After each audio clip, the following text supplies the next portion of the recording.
Honorable members, today Indian companies are among the largest foreign investors in Ethiopia. They have invested more than $5 billion in diverse sectors like textiles, manufacturing, agriculture, health, and more. And they have created more than 75,000 local jobs.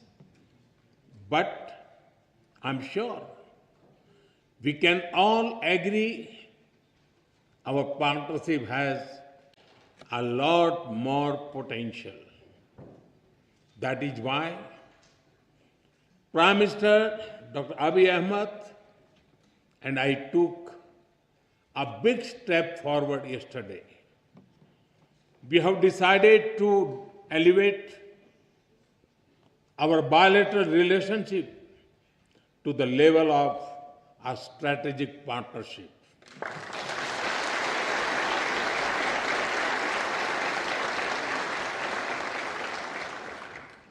This will unleash the potential of our economics through cooperation in technology, innovation, mining, sustainability, and clean energy. It will also secure the future of our peoples through cooperation in food security, health security, and capacity building. In addition, we will also enhance our trade and investment cooperation as well as on defense and security matters. Honorable members, as developing countries, we have a lot to learn from and offer to each other. Agriculture forms the backbone of our two nations. It feeds our people. It sustains our farmers. It connects tradition with innovation. We can work together to develop better seeds, irrigation systems, and soil health technologies. As climate change affects rainfall and crop cycles, we can share knowledge in climate resilient farming, from dairy farming to farm mechanization, from millet research to food processing. Together, we can help our farmers prosper.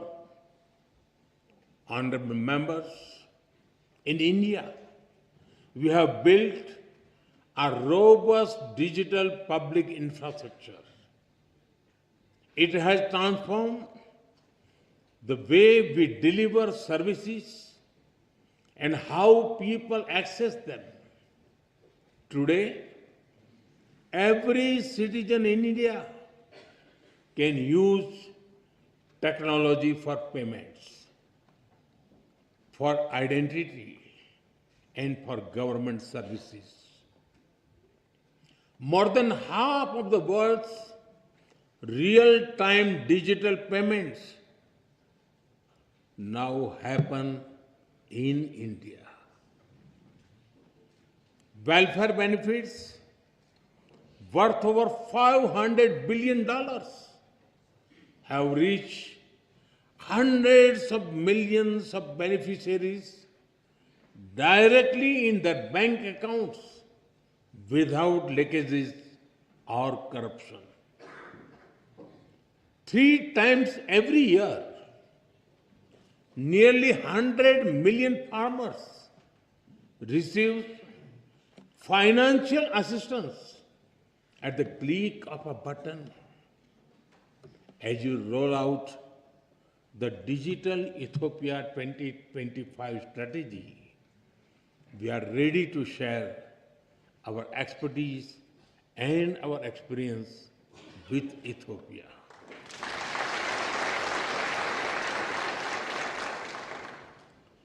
And we are honored that you have picked India as a trusted partner to develop the data center for your foreign ministry. Honorable members, India is known as the pharmacy of the world. During the COVID pandemic, the entire world was worried. It was a very difficult time.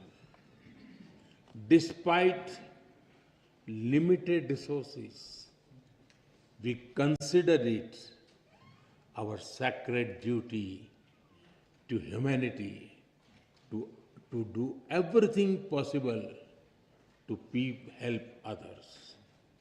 India sent medicines and vaccines to more than 150 countries. It was India's proud privilege to supply Ethiopia with over 4 million vaccine doses.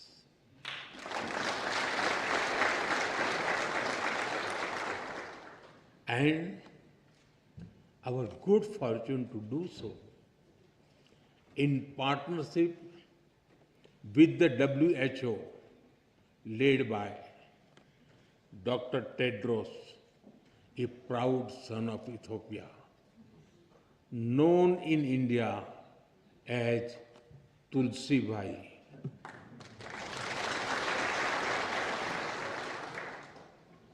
I'm glad that our healthcare cooperation is growing from pharmaceuticals to hospitals and from traditional medicine to telemedicine.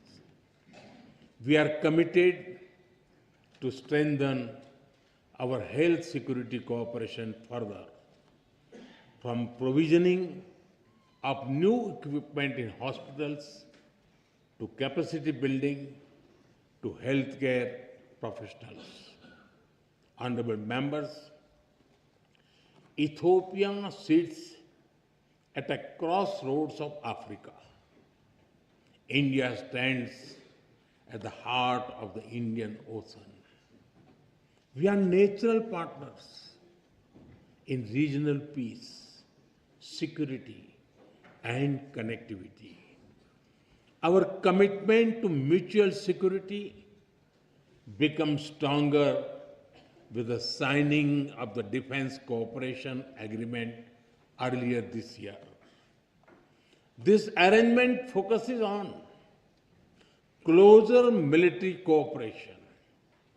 It includes collaboration in cybersecurity, in defense industries, in joint research, and in capacity building.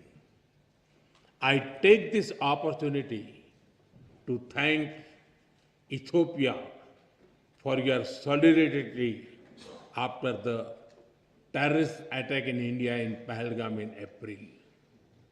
I also thank you for receiving our all-party parliamentary delegation so warmly and for affirming the commitment of zero tolerance towards terrorism.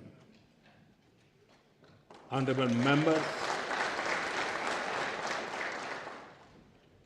as vibrant and diverse democracies, we both understand that democracy is a way of life and it is a journey. It is shaped sometimes by debate, sometimes by disagreement, but always by belief in the rule of law and the will of the people.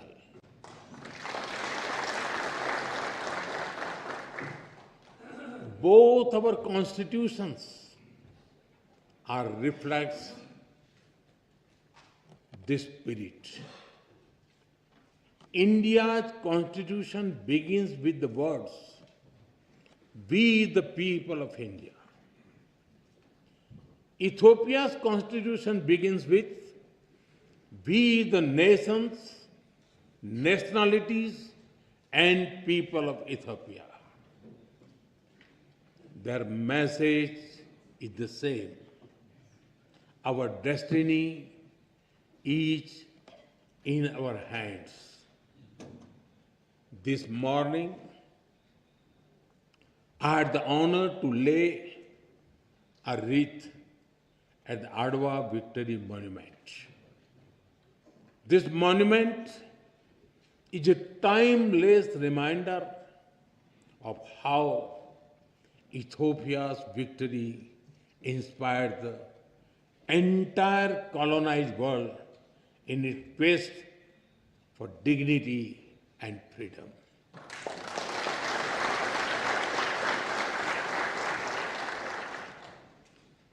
And in these times of conflict and uncertainty, it is a reminder that the people of the global south can stand up for themselves.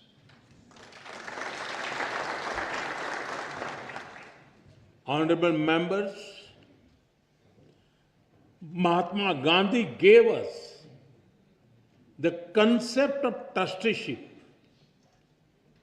We do not own this beautiful planet and its resources. Instead, we are trustees who must take care of them and pass them to our children. The spirit of trusteeship that guides India's Ek Ped Maa Ke Naam, a tree for mother. A tree for mother initiative is also reflected in Ethiopia's Green Legacy Initiative.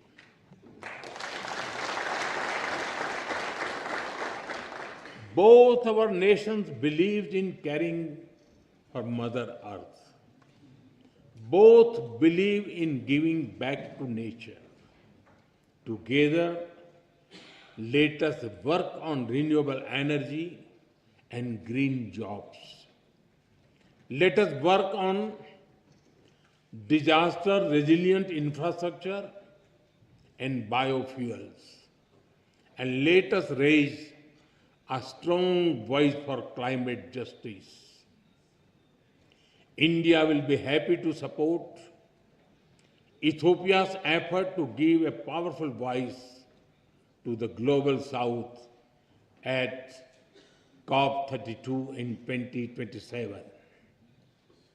Honorable members, I am told that there is a saying in Ethiopia, when spider webs unite, they can tie up a lion.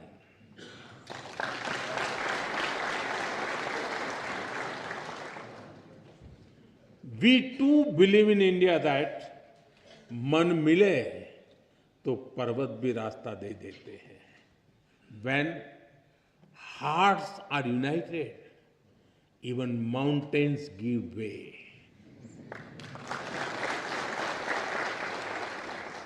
Indeed, solidarity is a strength and cooperation is power. And today, as nations of the global south, as ancient civilization, as friends, India and Ethiopia are standing together.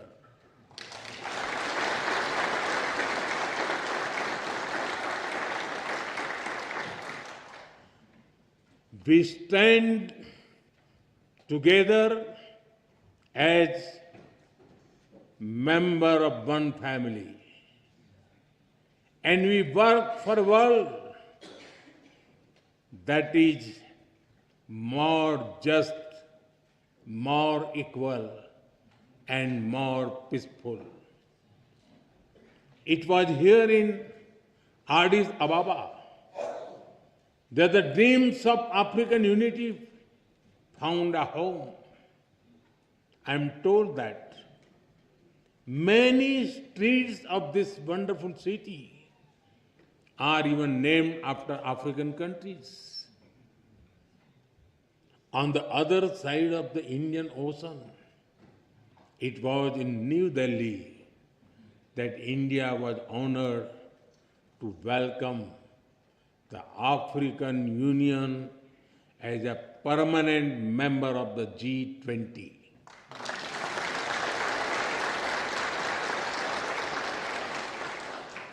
Last year, we marked another historic step with the inclusion of Ethiopia as a full member of the BRICS.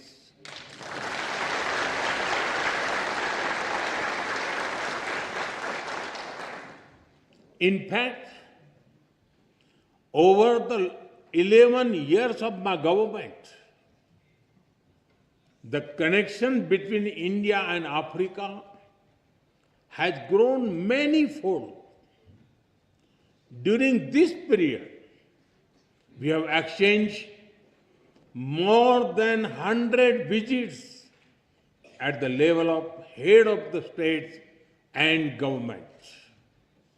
Honorable members, the Global South is writing its own destiny, and India and Ethiopia share a vision for it.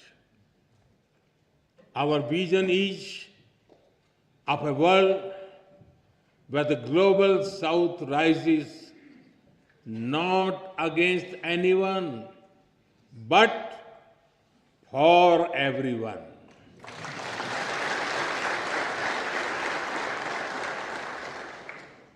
A world where development is fair, where technology is accessible, and where sovereignty is respected. A world where prosperity is shared and peace is defended. And a world where decision-making reflects today's reality, not the world of 1945. Because the world cannot move forward if its system remains locked in the past. That is why India has emphasized a global development compact. It will prioritize technology sharing, affordable finance, capacity building, and trade of sustainable growth. That is why at the G20 summit in November, I called for an Africa Skill Multiplier Initiative to train 1 million trainers. It will build local capacities and help your efforts towards inclusive and sustainable development. Honorable members, my personal association with tea is well known, but it is impossible to come to Ethiopia and not mention coffee.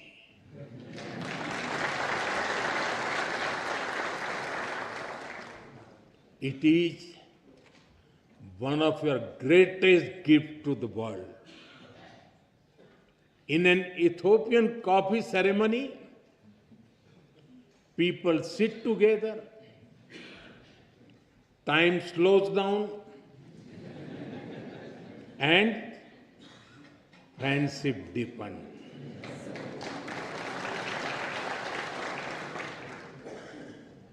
In India too, a cup of tea is an invitation to talk, to share, to connect.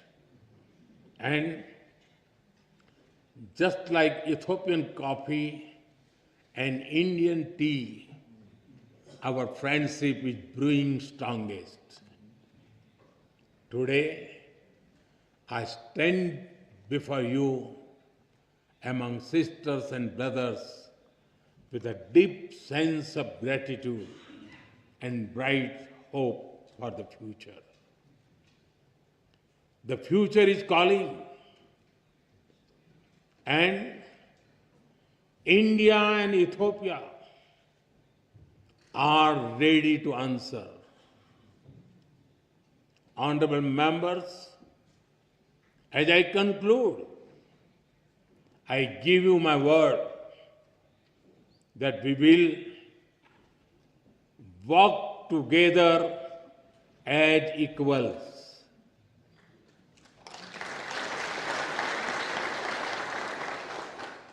We will build together as partners.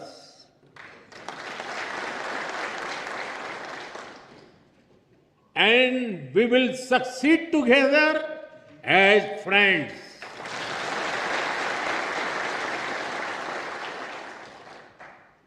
Thank you for the honor of addressing this Parliament. Thank you for your friendship. Thank you for your trust. Tabbaraku.